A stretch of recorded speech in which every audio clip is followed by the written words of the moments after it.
The National Council on Public Transportation, Ncopt, is appealing to the government to institute a legally binding disciplinary committee for oversight of bus operators.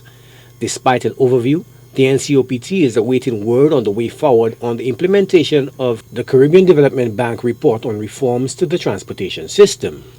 The last time we had a meeting with the Prime Minister and we had a meeting with the Minister of Transport, we were promised that we would have gotten this disciplinary committee by July of last year.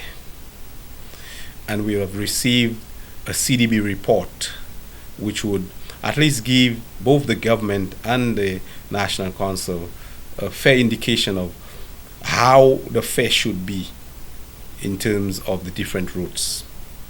That was promised for December of last year. We are now in October, and we have yet to receive the disciplinary committee, and we have yet to receive, we were introduced, not introduced, but we were given an overview of the report from the CDB report. But the actual hard copy, and in terms of implementation of what was suggested by the CDB report, is yet to be handed down. President Godfrey Ferdinand explained that the body can only do so much when it comes to imposing sanctions on operators for alleged misconduct.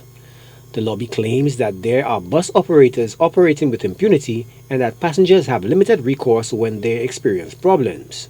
When it comes to discipline, we have members, you can send them home because maybe they did something that requires discipline.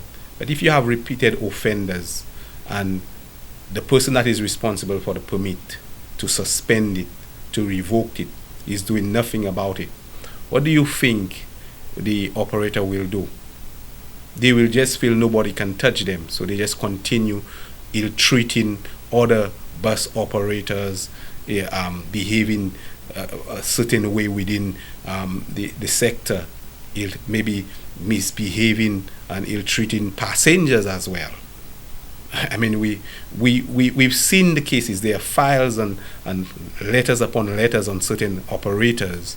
Ferdinand argued that the time has come for legally binding punitive measures beyond fines and suspensions to hold individuals accountable. But we cannot touch the permit. That's his daily bread. If we can tell him, so you suspend him, he goes home for a month, but his bus can still work. So he really have not lost anything. But if you can suspend him and his bus for 2 months, a month or so, he will think twice before he commits an offense. And that's where we are with this. The ministry is playing with this, and we've seen the consequence of it. Bus operators behaving anyhow, doing whatever they want. That's not the council's responsibility. That's the government responsibility, because they're the ones that can suspend and revoke the permit, and even suspend license too, your driver's license. So these sometimes the public puts pressure on the council when they should actually be putting pressure on the government. The association president also clarified that he is not blaming politicians but the bureaucracy for the delays in proposed changes, which he believes is not a Herculean task. Joachim Duplessis, HTS News Force.